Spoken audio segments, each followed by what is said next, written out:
Hello Blender peeps, this is James from Blender Bones. In this tutorial, we'll be creating a fully tiling and highly convincing PBR material from scratch. And we'll be using nothing more than Adobe Photoshop or a similar application and Blender. So, let's get on with it.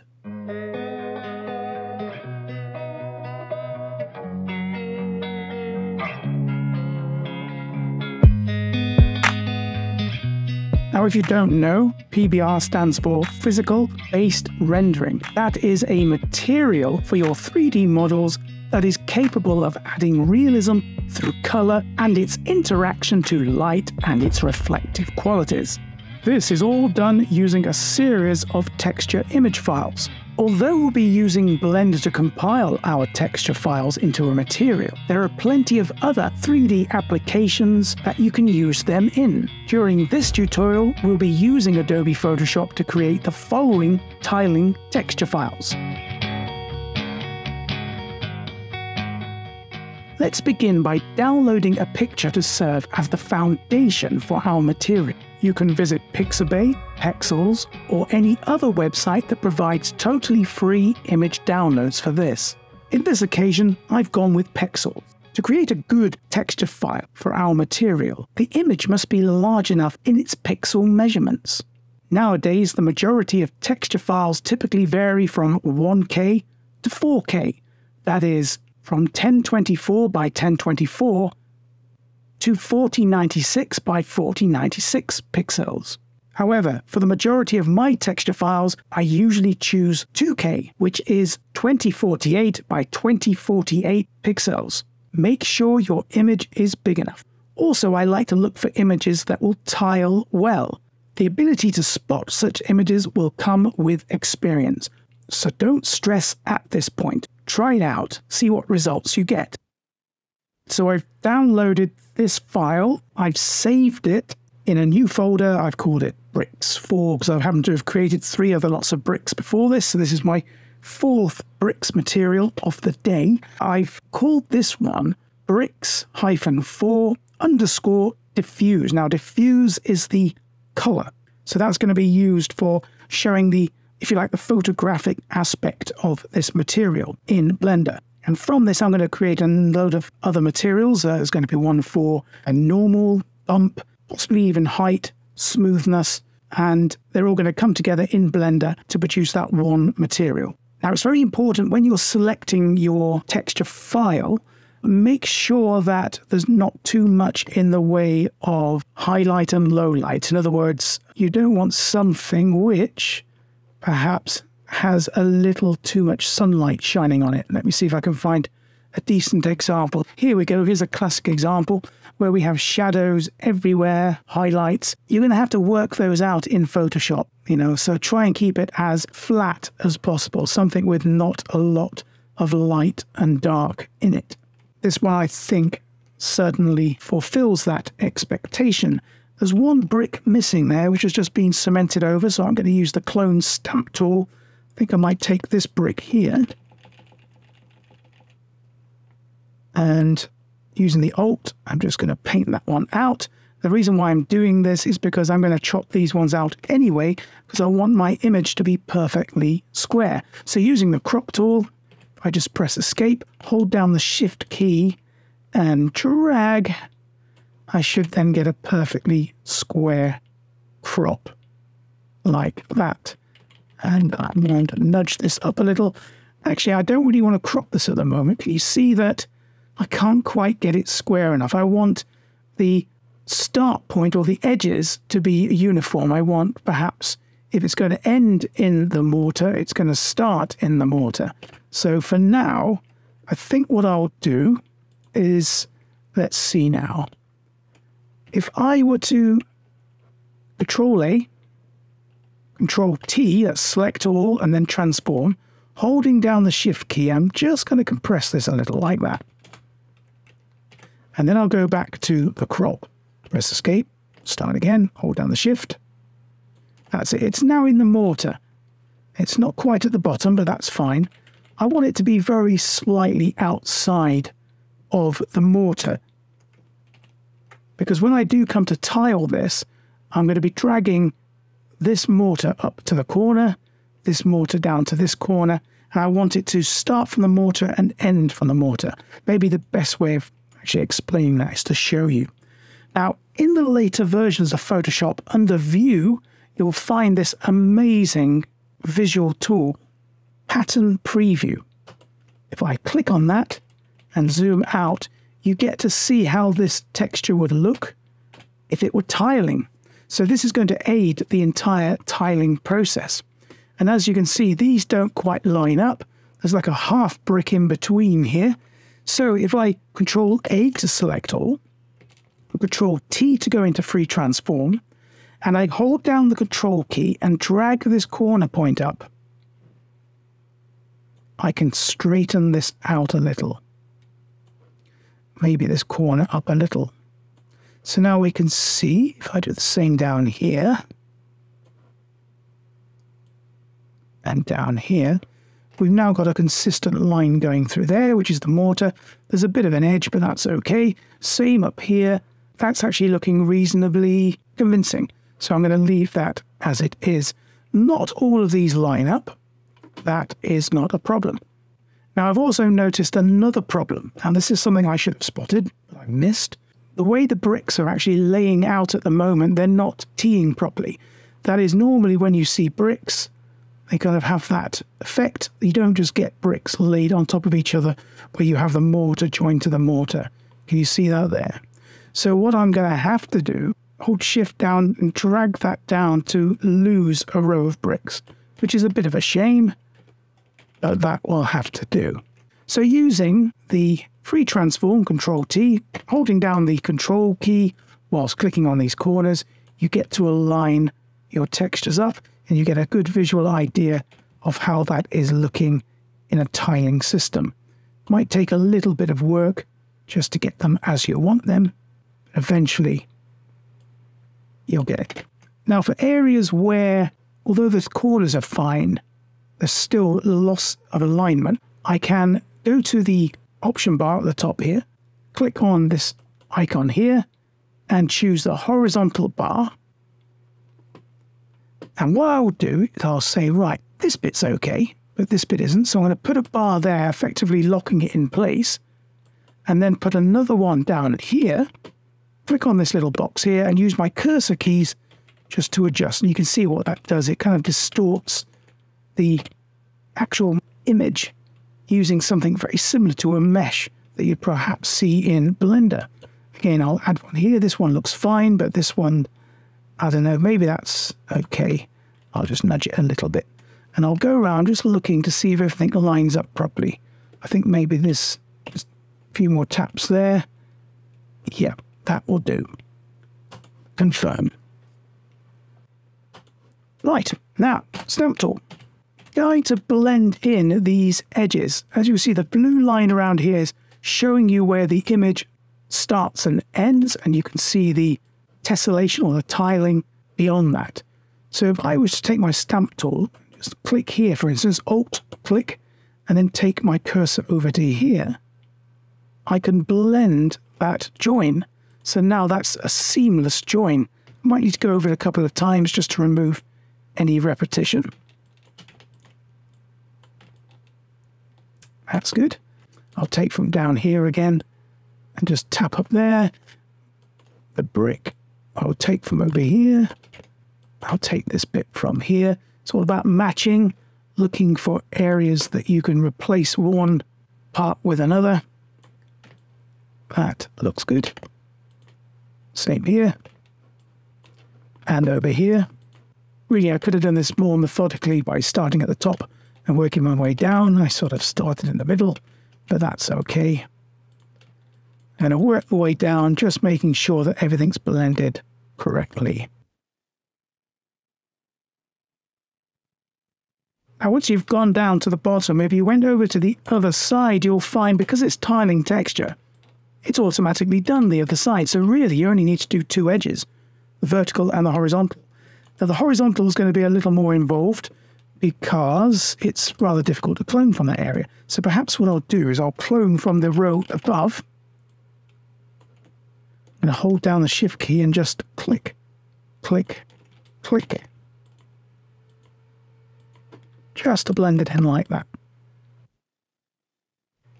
Let's see now. There's a bit of repetition there. I might just nick from another brick, paint a little bit out just to make it look a little more random. Some of this mortar is very ugly and messy, so if I just tidy it up a little more. There we have it, tiling texture, seamless tiling texture. It's worth zooming out occasionally, just having a look to see where there is patination.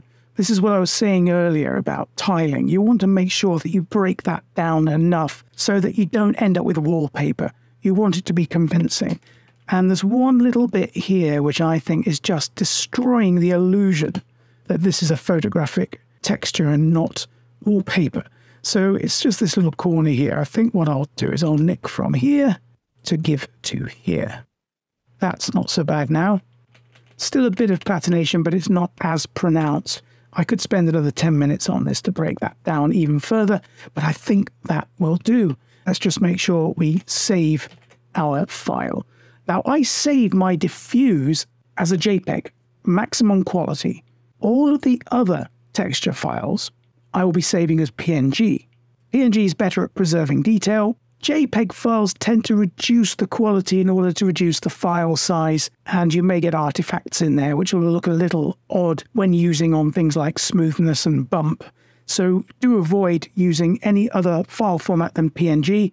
Some people would go as far as TIFF and all sorts of other file formats. I'm going to keep it simple. I'm just going to go for JPEG for the diffuse and PNG for all of the other texture files. So for the diffuse over here, JPEG, good, maximum quality, okay. How about we give this diffuse texture a go in Blender? Let's apply it to a real 3D object. So going into Blender, Shift A, I've added in little Suzanne. It's a model you get with Blender. I think I'll right click, shade smooth, maybe add in a modifier, subdivide, put the subdivisions on 2 for now. So we've got a nice smooth model. I'll also go over to the material preview so I can see how my material looks as I put it together. Now I've got a split screen here. If you haven't got that, you just click and drag. See my cursor's going to a crosshair. If I click and drag now, split screen, and choose shader from this drop down, press N to get rid of that little panel. We don't need it. And then click on new to add a texture. Just to prove that this texture is added to our selected Suzanne. If I just put a color in there, you can see it changes her. I'm going to create an image node. So if I just drag there, I did image, color, and I'm going to add in my diffuse texture. There it is. Open. Looks a bit messy. Okay. How about from here, if you have Node Wrangler, Control T will add the mapping and texture coordinate nodes in. If you don't have them, well, you're going to have to manually add those two in. I'll move those there, and I'll drag this up here because we're going to have quite a few images adding up. I think also I'm going to change the scale of this texture. How about 3? Yeah, that will just about do it. As we can see now, Suzanne is looking a little strange.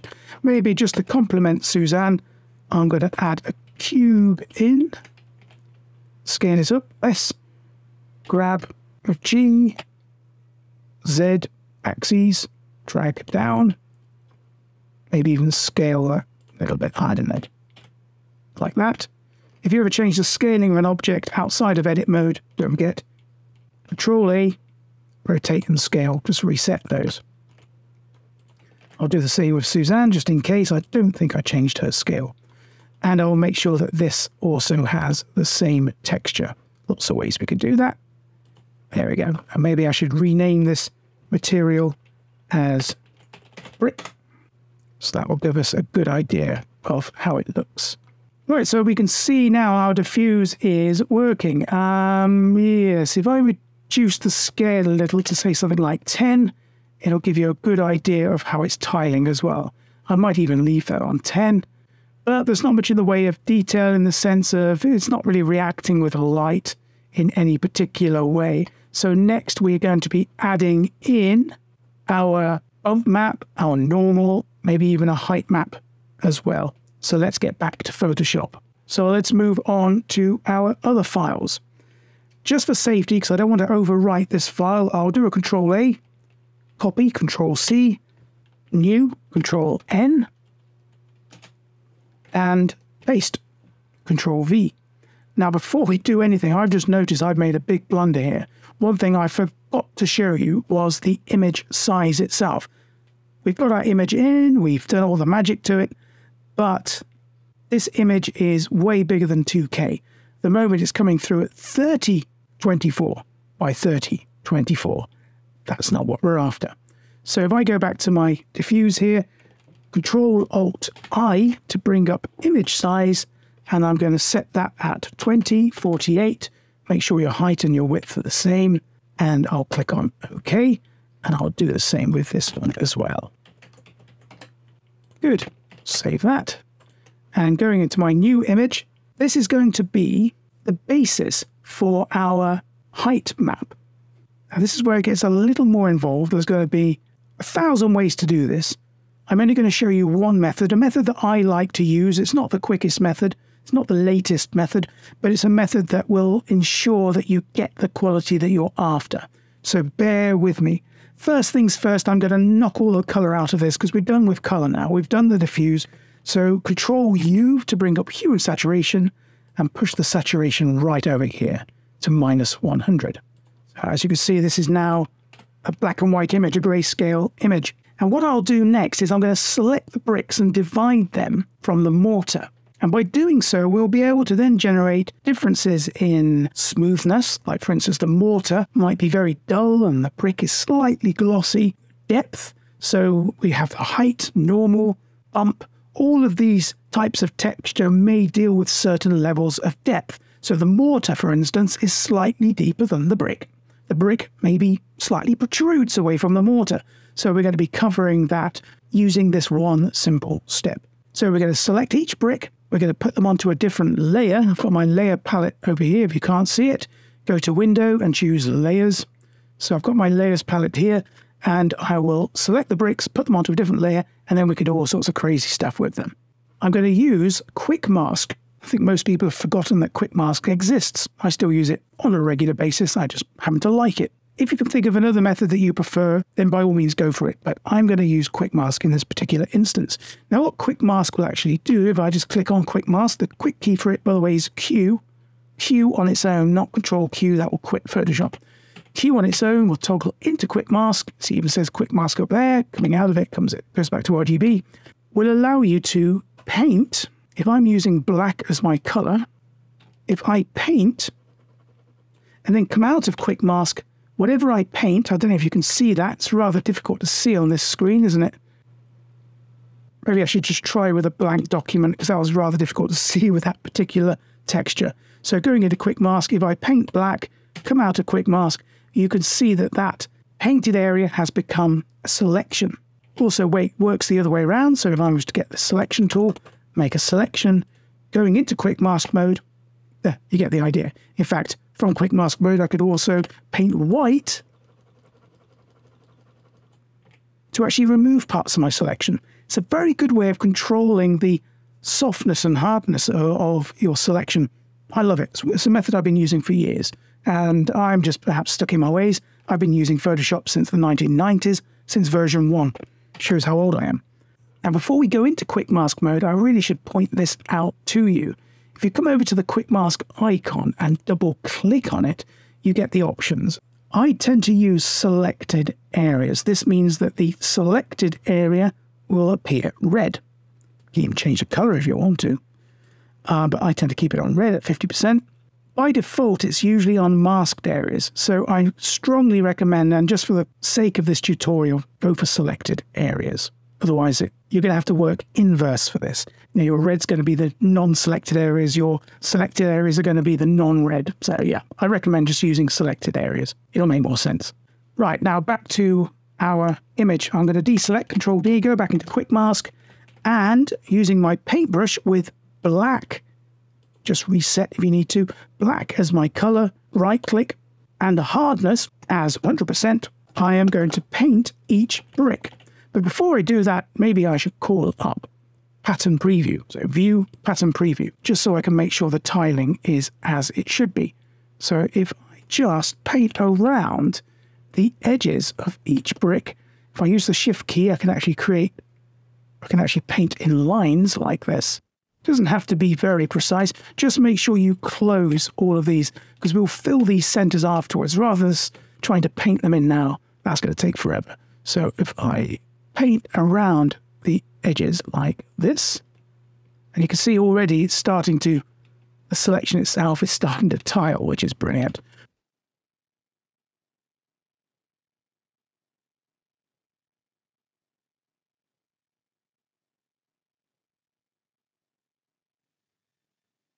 And I think everything's selected there. That's good.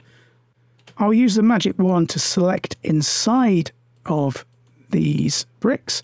I can't actually select outside of this bounding box here, so just make sure you select inside it like this. You see there it ends, the selection ends there.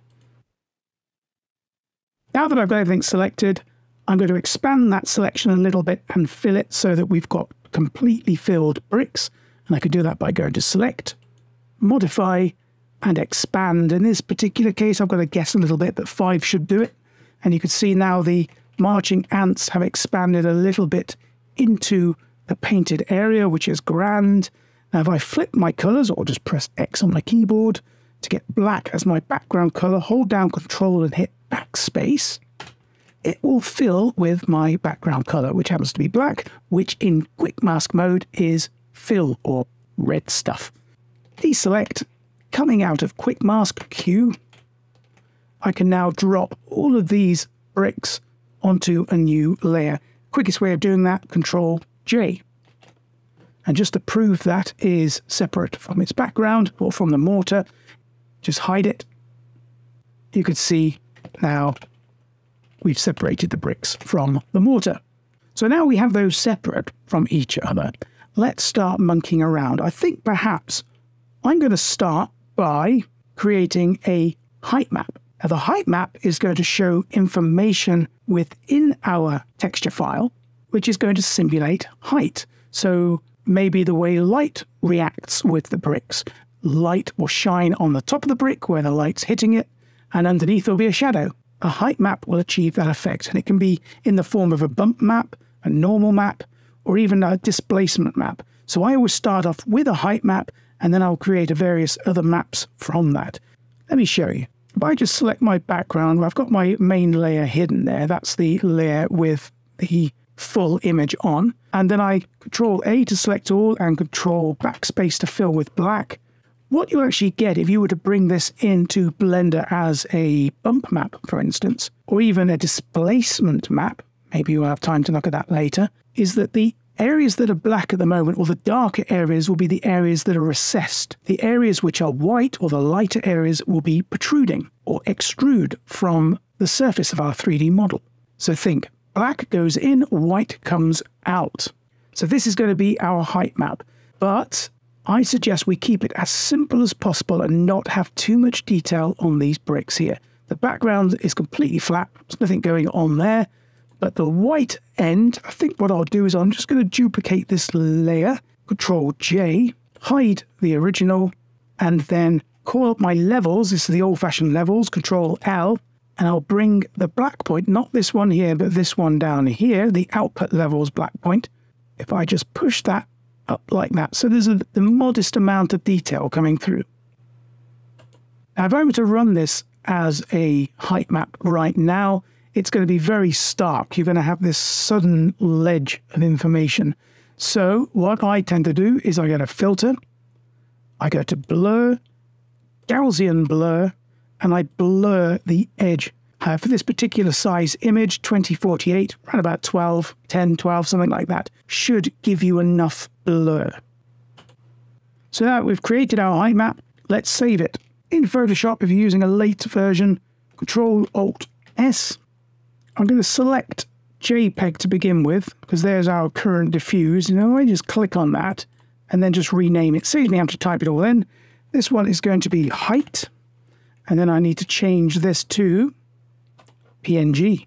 So click on save. Okay. So that's our height map done. Now back in Blender, this is going to be a little more involved. Although we can just click on that, duplicate it with Shift D, bring that down here. Don't forget to connect the vector up just so it all tallies. I'm going to select the height map. Always put your color space on non-color for anything other than a diffuse. And I'm going to drag this to the displace height.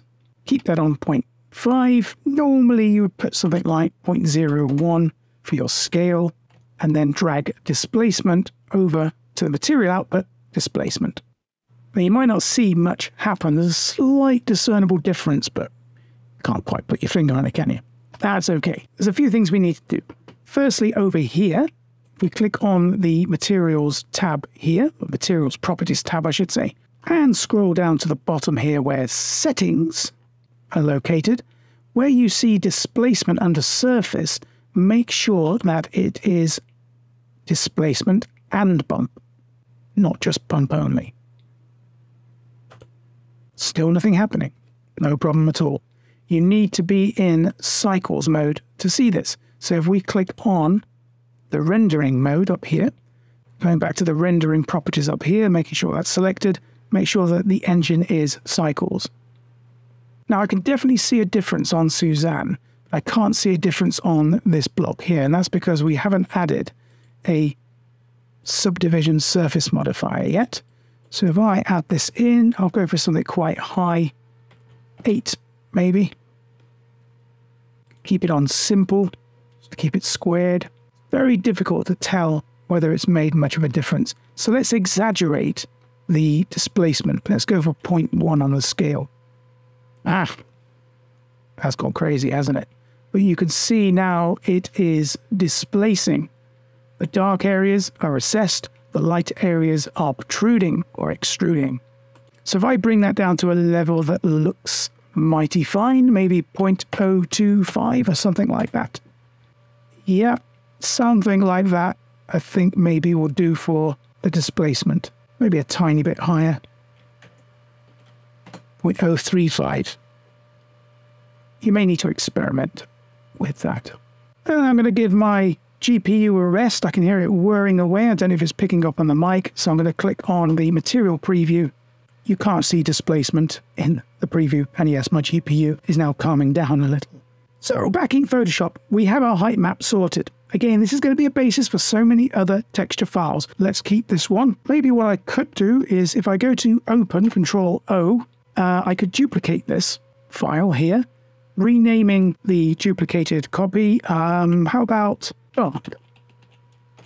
and that's going to hold the texturing. And then I'll duplicate it again, and I'll call this one normal. Now, normal is going to look completely different by the time we've finished with it. Don't worry. I'll duplicate it one more time and create another one called smooth. And I'm going to load all of these up. I think one of them's already loaded, the height one, but there we go. Just those three then. So we've got the bump, normal, and smooth. Now let's look at the smooth first, because the smooth is going to control the roughness or the smoothness of our bricks and mortar. Now the way it works in Blender, the dark areas tend to be the smooth, the light areas tend to be the rough. At the moment, if I was to put this into Blender as it is, so within Blender, if I was to come to the roughness and add in an image or duplicate an existing image, that's fine. Just connect vector up there, open, and then go over to smooth, making sure, of course, my color space is set to non-color. Can we see what's happened there? Let's see if I can find a good example. Aha, here we go. So looking at this now, you can see there's definitely a reflection going on the mortar, almost glass-like, and nothing going on the brick. So we need to reverse that. The quickest way of doing that in Photoshop is by holding down the control and hitting I to invert our image, effectively turning it into a negative. Save that. Let's try this in Blender. Load up the smooth. Now we have the exact opposite. The mortar is rough or matte, and the bricks are now very, very glossy. Way, way, way too glossy. So let's turn down that glossiness. I'm going to keep it all image-based. I'm not going to have any other nodes doing anything special here. I could bring in a color ramp and do all sorts of crazy things, but I'm going to keep it all image-based so that it's easier to transport into other 3D applications. So going back into Photoshop, Levels, Control L, and I'm going to bring in the output levels, black point, right up like that. Maybe something like a mid-gray, which will give us like a mid-level of glossiness, roughness. Save it. Going back into Blender, let's just update that file. Several ways you can update. It's just a very quick, easy way. I think that looks good now. So we've got the roughness of the mortar, but there's a slight hint of something going on with the brick. So that's smoothness done. Let's just put that in a nice, neat place. Let's drag these up a little, making a bit of room, because now we're going to move on to bump. Just for quickness, select that, Shift-D, bring down our copy, and this one is going to be our bump. Back into Photoshop, I'm going to move over to my bump file here. Now, bump isn't as specific on depth as a height map. It's more about the finer detail. So what I will do is go over to my brick diffuse. I'm going to select everything, Control-A, Control-C to copy it, and then come over to my bump, paste, block all the color out with Control-U, hue and saturation, saturation down to -100, and then perhaps reduce the opacity of this a little. So there's a little bit going on. Actually, I've got a really clever idea. How about this? Go down to your background layer, invert it. Not sure it's going to work or not. There's going to be a point where the mortar is going to be the same color as the brick, perhaps about there. So we don't really want there to be that much of a difference. Yeah, that'll do. You might want to play around with that. You want effectively a fairly neutral image texture for this. You don't want there to be deep recesses and shadows and whatnot. You just want it to be lots and lots of texture. So you can see there I've neutralized a lot of the shadow just by playing around with opacity and inverting things. So that, I think, will do. One thing I also like to do is very slightly blur a bump map. But before I do that, I'm going to make sure I go to View, Pattern Preview. If you're ever messing around with blurring and various other textures, make sure you're in Pattern Preview if it's a tiling texture, just so that Photoshop knows to continue on that effect into the tiling. So, Filter, Blur. I'm going to go for Gaussian Blur and put this on a very low radius, maybe something like 0.5. See there, it's almost indiscernible. Okay, and then I'll flatten it. So all your layers are one, making sure it's definitely the right file you're dealing with, which is the bump, and save. Back in Blender. How about I just duplicate this one? Shift-D, bring it up here, select my bump, color space, non-color of course, and I'll drag this point out here and choose bump height. There we are, and put the normal into the normal on the principal BSDF. Oh dear, oh dear, oh dear. We need to link up the vector, of course. So, firstly, let's turn down the strength of our bump. I normally go 0.1 or 0.2 at the most. So that will just add a little bit of texture in there. Maybe if I come to a highlighted area, we can actually see this texture. Yeah, maybe 0.2 will do in this particular case. Just adds a little roughness. Now we have already created a normal map file, but we've done nothing with it. So let's go back to Photoshop. And here we have our normal map. Normal map, I think, works well as a height map. However, before we start converting it over to a format that Blender's going to understand, I want to add a little bit of detail. I like to make a normal map. I like to start off with on the basis of it being somewhere in between a bump and a height. Let me show you what I mean by that.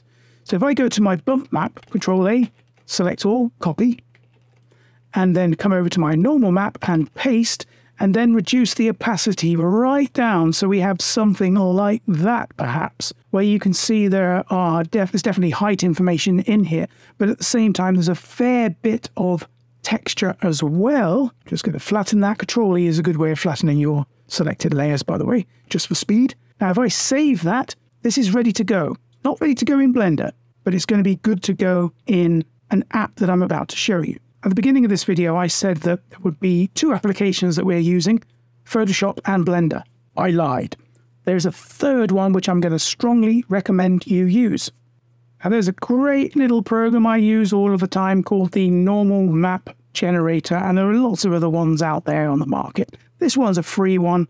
I think I downloaded it from GitHub. Links in the description. Now this app is so quick, so easy to use, and it produces really good quality normal maps. And a normal map, if you don't know, is a way of simulating the effect of highlight, low light, depth within your material. And this app is just great at doing that. So in the normal map generator, if I click on load and I look for my normal file, this one here, click on open, I need to click on the normal map tab up here, and it's generating a normal map for me. And that's what a normal map looks like. Very blue, pink, and turquoise. Not quite ready yet for Blender. There's a certain standard in Blender that you really ought to stick to. It needs to be an OpenGL normal map. And the way to achieve this is by, underneath the normal map tab, you need to click on the advanced settings. Sobel needs to become pre-wit under method. Also, you quite often need to invert the height. The turquoise needs to be at the top, the purple needs to be at the bottom, and the pink needs to be on the right, and the blue needs to be on the left. That is a standard normal map. It's going to work well in Blender. If you're uploading things to Blender Kit and CG Trader, it's a good standard to go for. So just make sure you click on Advanced Settings, Pre-Wit under your method. You may need to use invert height. If you find when you bring this into Blender, everything's recessing when it should be extruding, then just come back and make sure that you change invert height. Also, you could change the height of the large detail over here. So if you want this to stick out a little more, if I just exaggerate that, you can see it can go crazy. But most of the time, I just leave that on 1. That's absolutely fine. Okay, save maps. You can have multiple maps at the same time, which is good. Okay, that's going to replace this one here. Rather oddly, this app that I'm using tends to put _normal on the end of normal maps automatically. So you'll end up with bricks -for _normal if you're not careful. So I'm going to get rid of all of that. And if I click on save and go back to Blender and make a bit of space, I'll drag that down here, duplicate this, and I look for my normal file. We see already, it's already enabled it with _normal. So that's grand. So I'm going to choose that and do all the usual, vector to vector, making sure that it is set on non-color as far as the color space is concerned. And I can connect the color to the normal, but I'm missing something in between here. Shift-A, S for search. If I just type in normal and choose normal map and drop that in between, that gives me proper control over the normal map. And without it, the normal map doesn't quite work as it should. I don't know if you can see that. Maybe if I exaggerate this a little more, you get the idea. You get the hint that we're dealing with a three-dimensional texture here. Drop it down back to 1. There we have it. Let's have a look at this now in cycles render. So if I click over here, give it a second or two just to calculate. Wowzers, that's looking good. This is a fully tiling texture with displacement, with normal, with bump, with roughness, with diffuse, and all of that done within Photoshop and then just compiled, all brought together within a PBR material within Blender. I hope you enjoyed this tutorial. If you like it, don't forget to like it. Don't forget to subscribe if you haven't subscribed, and please do share. Hit the notification bell if you want notifications of more videos as I post them, and I think I'll see you on the next one.